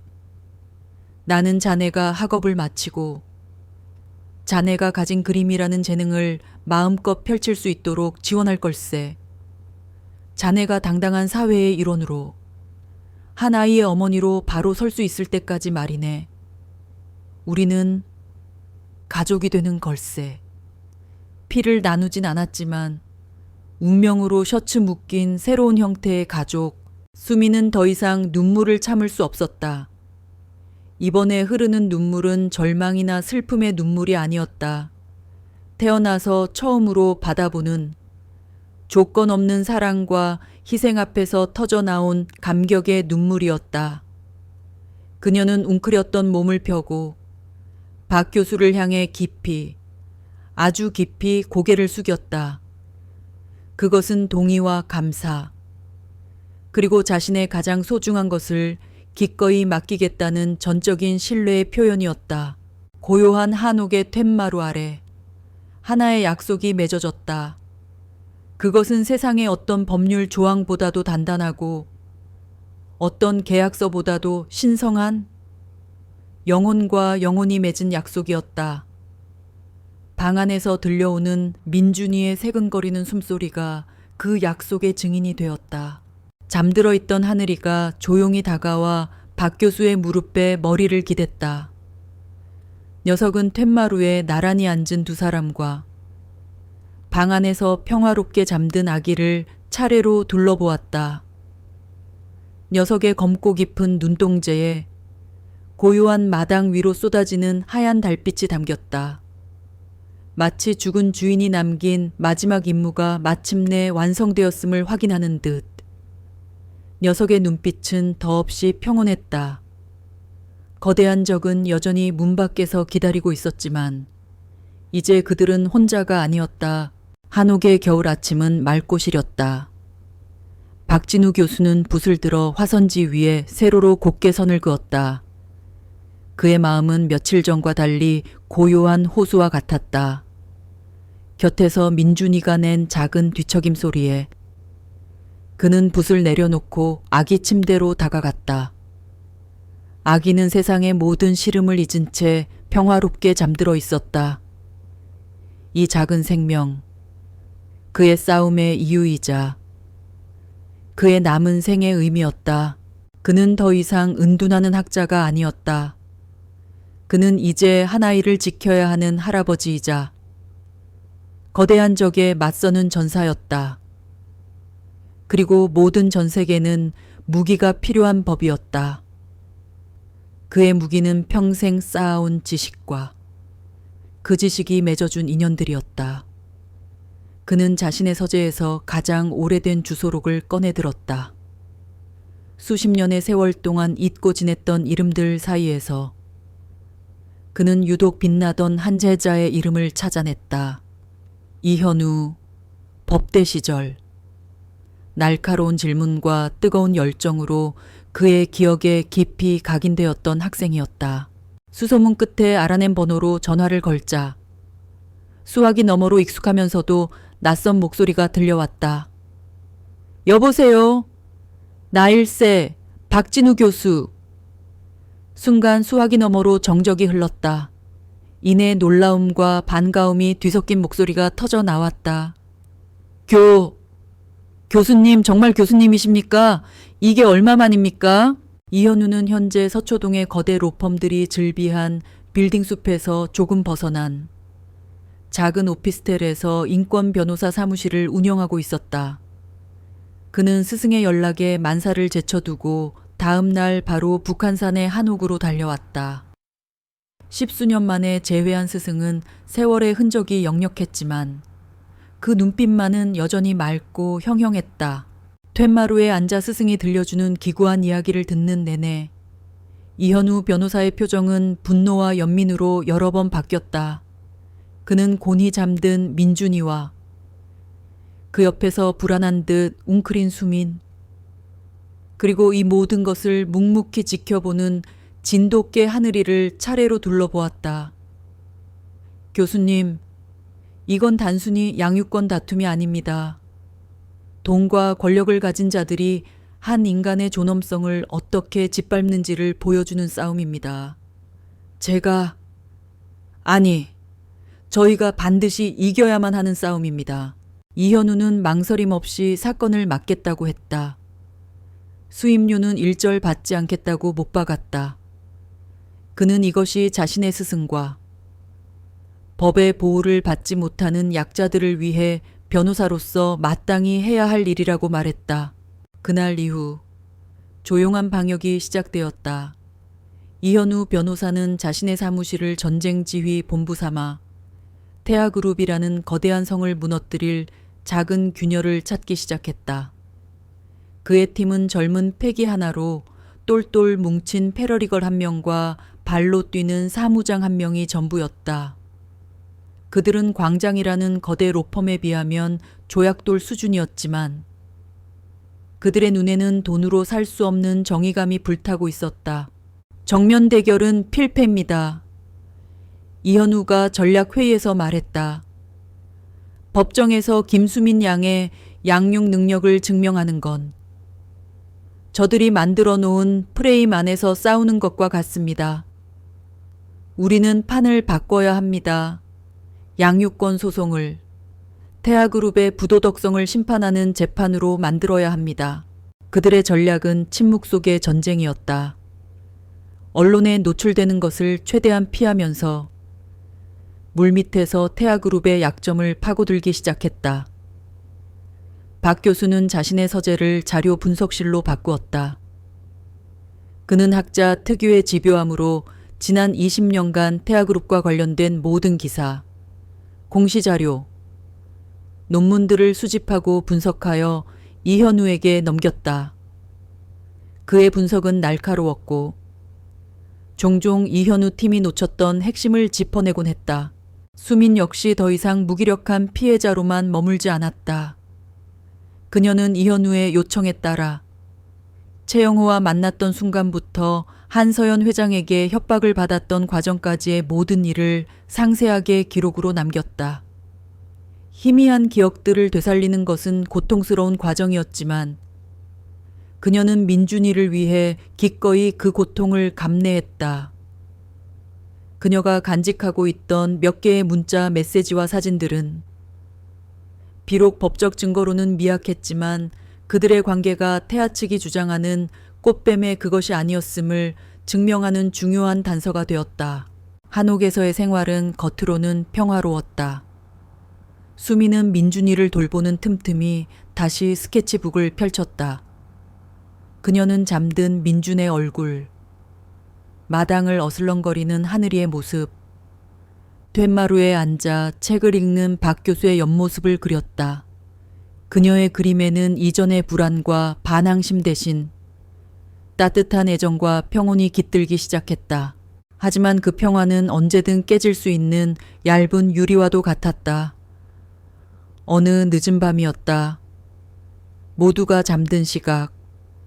하늘이가 갑자기 낮은 경계의 울음소리를 내며 잠에서 깨어났다. 녀석은 소리 없이 마당으로 나아가 담벼락 그림자 속에 몸을 숨겼다. 잠시 후 검은 옷을 입은 한 남자가 소리 없이 담을 넘어 마당으로 들어섰다. 그는 주변을 살피며 박 교수의 서재 쪽으로 조심스럽게 다가가고 있었다. 태아 측에서 고용한 흥신소 직원이 분명했다. 남자가 서재 창문에 막 손을 뻗으려는 순간이었다. 어둠 속에서 하얀 그림자가 섬광처럼 튀어나와 그의 앞을 막아섰다.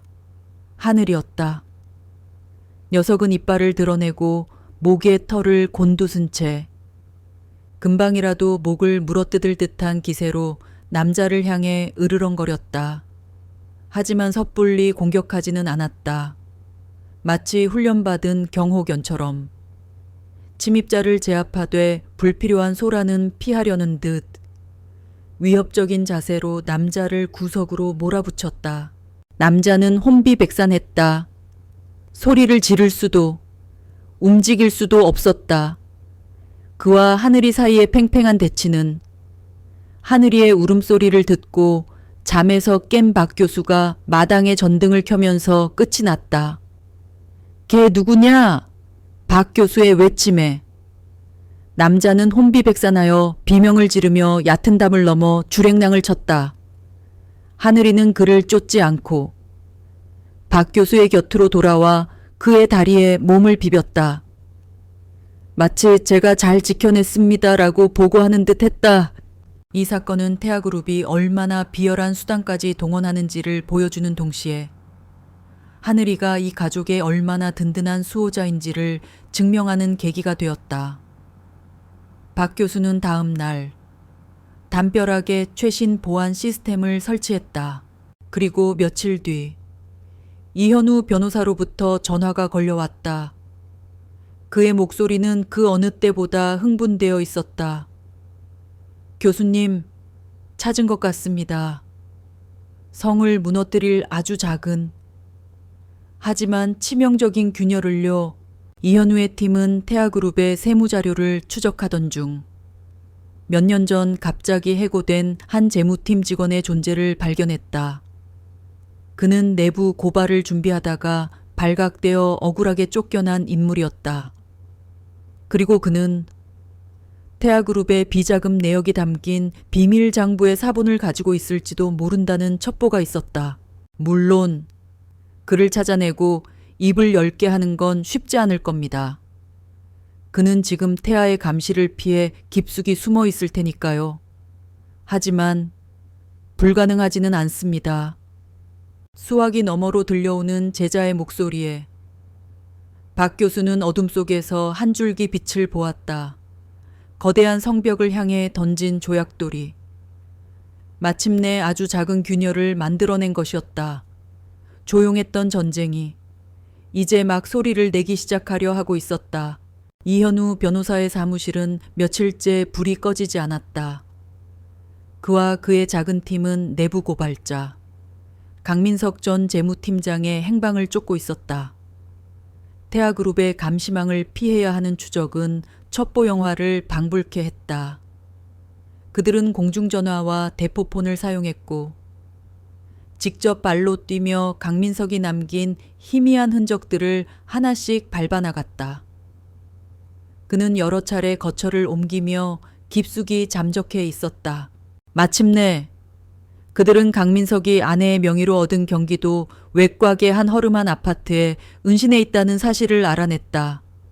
이현우가 먼저 접촉을 시도했지만 문은 열리지 않았다. 강민석은 문 저편에서 신경질적인 목소리로 누구도 만나지 않겠다는 말만 되풀이했다. 그는 태아라는 이름에 극도의 공포 반응을 보였다. 제가 직접 가보겠네. 박진우 교수가 나섰다. 이현우는 위험하다며 만류했지만 박 교수의 의지는 확고했다. 이것은 법의 논리가 아닌 사람의 마음을 움직여야 하는 일이었다. 다음 날 박 교수는 변호사 대신 혼자서 강민석의 아파트를 찾았다. 그는 문을 두드리고 문 저편에 경계심 가득한 침묵을 향해 차분히 말했다. 강민석 선생, 나는 태아그룹 사람이 아니오. 나는 당신과 마찬가지로 그들에게 소중한 것을 빼앗길 위기에 처한 한 사람일 뿐이오. 그의 목소리에는 위협이나 설득이 아닌 동병상련의 진심이 담겨 있었다. 한참 후에야 문이 아주 조금 열리고 파리한 얼굴의 남자가 날카로운 눈으로 그를 쏘아보았다. 강민석이었다. 무슨 볼일이시오? 돌아가시오. 잠시만 시간을 내주시게. 한 아이의 사진만이라도 보여주고 싶어서 왔네. 박 교수는 품에서 작은 사진 한 장을 꺼내 문틈으로 밀어 넣었다. 곤히 잠든 민준이의 사진이었다. 강민석의 시선이 사진에 머물렀다. 그 역시 두 아이의 아버지였다. 이 아이의 이름은 민준 1세. 태어난 지 이제 한 달이 간 넘었지. 태아그룹은 이 아이를 엄마에게서 빼앗아 자신들의 오점을 지우듯 어딘가로 보내버리려 하고 있네. 박 교수는 법적인 이야기를 하지 않았다. 대신 그는 눈보라를 뚫고 온 하늘이의 이야기, 폐가에서 홀로 아이를 낳은 수민의 이야기를 담담하게 들려주었다. 그는 강민석을 내부 고발자로 본 것이 아니라 한 명의 아버지로서 그의 양심에 호소했다. 강 선생, 나는 당신에게 태아와 싸워달라고 부탁하러 온 것이 아니오. 다만 한 아이가 엄마의 품에서 자라날 수 있는 최소한의 권리를 지킬 수 있도록 도와달라고 부탁하러 왔네. 당신이 외면한다면 저 거대한 힘 앞에서 우리는 버틸 수가 없소. 강민석은 오랫동안 말이 없었다. 그의 어깨는 잘게 떨리고 있었다. 태아그룹에 의해 모든 것을 잃고 숨어 지내야 했던 지난 몇 년간의 서름과 분노, 그리고 사진 속 아기를 향한 연민이 그의 내면에서 격렬하게 충돌하고 있었다. 잠시 후 그는 굳게 닫았던 문을 활짝 열었다. 그리고는 박 교수를 집 안으로 들였다. 그날 밤 강민석은 이현우 변호사에게 작은 USB 하나를 건넸다. 그 안에는 태아그룹의 심장을 멎게 할 비수가 들어있었다. 한편 법적 공방과 언론의 비난이 거세지는 동안 최영호는 지옥 같은 나날을 보내고 있었다. 그는 어머니의 손에 이끌려 양육권 소송의 원고가 되었지만 매일 밤 꿈에서 피를 흘리며 쓰러져 가던 수민의 모습을 보았다. 한때나마 진심으로 마음을 주었던 소녀, 그리고 자신이 존재조차 몰랐던 핏덩이. 그는 어머니가 휘두르는 칼에 자신의 이름이 새겨져 있다는 사실에 몸서리쳤다. 그는 용기를 내어 어머니에게 반항해 보려 했다. 어머니, 제발 그만하세요. 이건 너무 비열하잖아요. 하지만 한서연 회장의 대답은 냉혹했다. 비열, 이게 바로 태아의 방식이다. 너는 그저 가만히 있어. 네가 싸질러 놓은 오물을 내가 치우고 있는 것뿐이니. 죄책감에 시달리던 그는 결국 비밀리에 이현우 변호사에게 연락을 취했다. 그는 만나서 사죄하고 싶다고, 자신이 할 수 있는 일이 있다면 뭐든 하겠다고 말했다. 그의 목소리는 겁에 질려 있었지만 그 안에는 희미한 진심이 담겨 있었다. 이현우는 그의 연락을 박 교수에게 전했다. 이것 또한 예기치 못한 변수였다. 마침내 이현우는 모든 패를 손에 쥔 채 마지막 협상 테이블을 준비했다. 그는 태아그룹의 비밀 장부를 언론에 터뜨리는 대신 광장의 대표 변호사에게 비공식 면담을 요청했다. 아이의 장례를 위한 조용한 합의라는 명분을 내세웠다. 면담 장소는 광장의 회의실이었다. 한서연 회장이 직접 나왔고 그 뒤로는 법무팀이 병풍처럼 늘어섰다. 반대편에는 박진우 교수와 이현우 변호사 단둘이 앉았다. 수적으로는 절대적인 열세였지만 그들의 분위기는 조금도 위축되지 않았다. 본론부터 말씀하시죠. 시답잖은 이야기로 시간 낭비할 생각 없습니다. 한서연이 먼저 입을 열었다. 이현우는 말없이 서류 봉투 하나를 테이블 위로 밀었다. 봉투 안에는 단 한 장의 문서가 들어있었다. 태아그룹의 비자금 계좌 중 하나에서 한 정치인의 차명 계좌로 거액이 흘러 들어간 내역을 정리한 페이지였다. 그것을 본 광장의 대표 변호사와 한서연의 얼굴이 순간 굳어졌다. 이게 전부라고 생각하지는 않으시겠죠? 이현우가 차분하게 말했다. 저희는 교수님과 김수민 양을 향한 모든 소송과 언론 공격을 즉시 중단하고 향후 아이의 삶에 일절 관여하지 않겠다는 법적 효력을 지닌 각서를 요구합니다. 박진우 교수님의 친양자 입양 절차에 전적으로 협조해야 할 겁니다. 그러면 이 자료들은 영원히 세상에 나오지 않을 겁니다. 하지만 거부하신다면 내일 아침 국세청과 대검찰청 특수부에 이 자료 전체가 제출될 겁니다. 선택은 회장님께서 하시는 겁니다. 그것은 완벽한 체크메이트, 외통수였다. 한서연은 평생 처음으로 느껴보는 굴욕감에 입술을 깨물었다. 그녀의 눈에서는 불꽃이 튀는 듯했다. 자신의 왕국 전체를 지킬 것인가? 아니면 하찮은 손주 하나에 대한 자존심을 지킬 것인가? 그녀는 사업가였다. 답은 정해져 있었다. 좋습니다. 변호사들끼리 실무 협의를 진행하도록 하죠. 그녀는 짧은 한마디를 남기고 자리에서 일어나 회의실을 나가버렸다. 거인의 항복 선언이었다. 모든 것이 끝난 후 최영호는 이현우 변호사를 통해 마지막 선택을 했다. 그는 어머니의 항복과는 별개로 자신의 죄를 씻고 싶어 했다. 그는 친권 포기 각서에 망설임 없이 서명했고 박 교수의 친양자 입양에 동의한다는 공증 서류를 보내왔다. 또한 아무도 모르게 거액의 신탁 자금을 조성하여 민준이가 성인이 되었을 때 익명으로 전달되도록 조치했다. 그것은 아비로서 그가 할 수 있는 처음이자 마지막 역할이었다.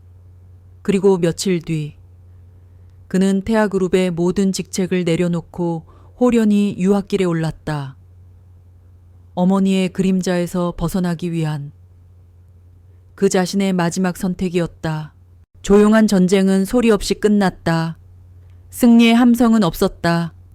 박 교수와 수민, 이현우는 한옥의 툇마루에 앉아 최종 합의서에 서명했다. 법적으로 민준이는 이제 완벽하게 그들의 아이가 되었다. 하늘이 맑았다. 수민은 눈물을 흘렸지만 이번에는 기쁨의 눈물이었다.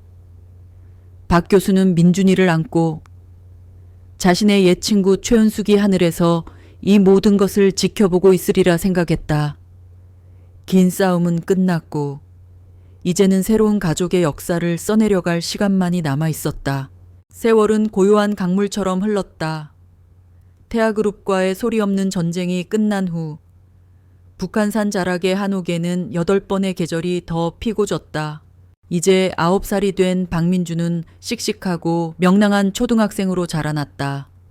아이는 자신의 출생에 얽힌 특별한 이야기를 알고 있었지만 그것을 상처가 아닌 자부심으로 여기도록 가르친 박진우 교수의 지혜 덕분에 조금도 그늘진 구석이 없었다. 민준에게 세상은 2명의 든든한 할아버지, 즉 책 할아버지, 박진우 교수와 털 할아버지 하늘이.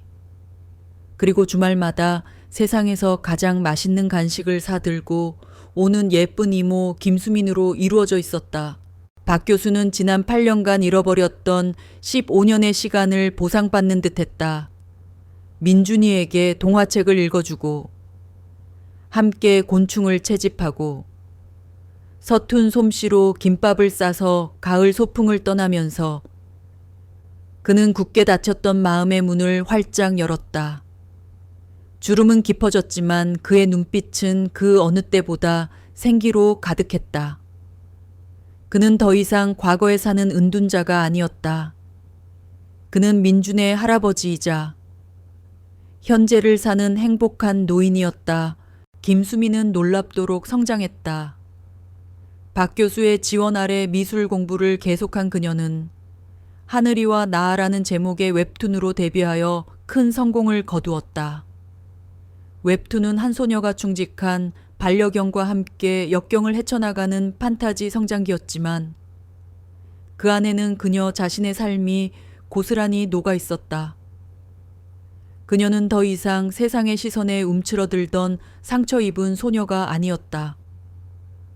자신의 재능으로 세상과 소통하는 당당한 작가이자 아들의 가장 자랑스러운 이모였다. 그녀는 매주 금요일 저녁이면 한옥을 찾아와 민준, 그리고 박 교수와 함께 저녁을 먹고 주말을 보냈다. 그들은 세상이 정해놓은 틀에 얽매이지 않는 그들만의 방식으로 완벽한 가족이었다. 그리고 그 가족의 중심에는 늘 하늘이가 있었다. 어느덧 10살을 훌쩍 넘긴 하늘이는 이제 노견의 티가 완연했다. 하얗던 털은 군데군데 누렇게 변했고 걸음걸이는 예전처럼 날렵하지 못했다. 대부분의 시간을 툇마루 양지 바른 곳에 누워 꾸벅꾸벅 조는 것으로 보냈지만 민준이가 학교에서 돌아오는 시간이 되면 귀신같이 알아채고 현관문 앞에서 꼬리를 흔들며 손자를 맞이하는 영락없는 할아버지였다. 녀석은 민준이가 태어난 첫날부터 단 한순간도 소년의 곁을 떠나지 않은 세상 가장 충직한 그림자였다. 그해 가을, 유난히 단풍이 붉게 물들던 어느 날이었다. 하늘이는 평소보다 더 기운이 없었다. 민준이가 가장 좋아하는 소시지를 입에 대주어도 고개를 저을 뿐이었다. 녀석은 그저 박 교수의 무릎에 머리를 벤 채 마당에서 나무잎을 줍는 민준이와 툇마루에 앉아 스케치를 하는 수민을 번갈아 바라볼 뿐이었다. 그 눈빛은 마치 소중한 풍경을 하나하나 마음에 담아두려는 듯 깊고 아련했다. 할아버지, 하늘이 할아버지가 아픈가 봐요. 자꾸 잠만 자요. 민준이가 걱정스러운 얼굴로 박 교수에게 속삭였다. 박 교수는 민준의 머리를 쓰다듬으며 아무 말도 하지 못했다. 그는 알고 있었다. 하늘이에게 남은 시간이 얼마 없다는 것을, 이별의 순간이 다가오고 있음을. 그날 오후 수민까지 온 가족이 마당에 모였다. 박 교수는 하늘이를 자신의 무릎에 눕히고 수민과 민주는 그 옆에 나란히 앉아 녀석의 등을 부드럽게 쓸어주었다. 하늘이는 가쁘게 몰아쉬던 숨을 천천히 골랐다. 녀석은 마지막 힘을 다해 고개를 들어 민준의 뺨을 한번 핥았다. 우리 강아지 씩씩하게 자라야 한다는 마지막 당부처럼. 그리고는 수민을 향해 희미하게 꼬리를 한번 흔들었다. 이제 걱정 말아요. 당신이 지켜줄 테니라는 듯한 믿음의 눈빛이었다. 마지막으로 녀석은 고개를 돌려 박 교수의 눈을 깊이 바라보았다. 그 눈에는 수십 년의 세월을 함께한 친구에 대한 감사와 이제 모든 임무를 마치고 떠난다는 안도감이 담겨 있었다. 이윽고 녀석은 세상에서 가장 평온한 얼굴로 길고 긴 잠에 빠져들었다. 다음 날 한옥의 뒷산, 가장 전망 좋은 언덕배기에 하늘이의 작은 무덤이 만들어졌다. 그곳은 8년 전 그 혹독한 겨울밤, 하늘이가 민준이를 안고 필사적으로 달려왔던 그 길이 한눈에 내려다 보이는 곳이었다. 장례식은 조촐했지만 김말순 할머니와 쉼터의 아이들, 그리고 이현우 변호사까지 그들을 아는 모든 이들이 찾아와 하늘이의 마지막 길을 배웅했다. 민준이는 무덤 앞에서 목 놓아 울었다. 태어나 처음 겪는 이별의 슬픔을 9살 소년이 감당하기는 너무도 벅찼다. 박 교수는 우는 손자의 어깨를 몰차 감싸 안았다. 해가 지고 모두가 돌아간 뒤에도 두 사람은 자리를 뜨지 않았다. 박 교수는 작은 묘비 앞에 국화꽃 한 송이를 놓으며 손자의 눈높이에 맞춰 무릎을 꿇었다. 민준아, 하늘이는 우리를 떠난 게 아니란다. 그는 손가락으로 붉게 물든 저녁 하늘을 가리켰다. 하늘이는 자기의 이름처럼 저 하늘로 돌아간 거야. 우리가 볼 수 없는 아주 높은 곳에서. 이제는 우리 민준이를 영원히 지켜줄 게다. 하늘이가 우리에게 가르쳐 준 것을 기억하렴. 진짜 가족은 피로 맺어지는 게 아니라 마음으로, 사랑으로 맺어진다는 것을 말이다. 소녀는 눈물을 닦고 할아버지의 말을 따라 하늘을 올려다 보았다. 노을 지는 하늘은 더없이 평화롭고 아름다웠다. 그 순간 민준이는 할아버지의 말을 이해할 수 있었다. 하늘이 할아버지는 사라진 것이 아니었다. 할아버지가 남긴 사랑은 자신의 심장 속에서, 잭 할아버지의 주름진 미소 속에서, 예쁜 이모의 따뜻한 눈빛 속에서 영원히 살아 숨 쉴 것이었다.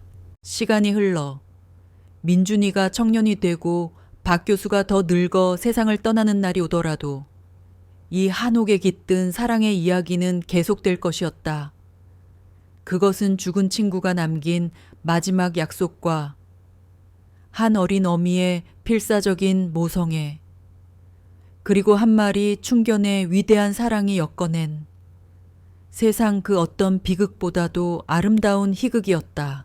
박 교수와 수민, 그리고 민주는 한참 동안 나란히 서서 그들의 충직한 수호자가 돌아간 저녁 하늘을 바라보았다. 차가운 바람이 불어왔지만 서로에게 기댄 그들의 어깨는 더없이 따뜻했다. 태아그룹의 검은 그림자가 거친 그들의 하늘은 이제 더없이 맑고 투명했다. 진정한 가족의 이야기는 이제 막 시작되고 있었다.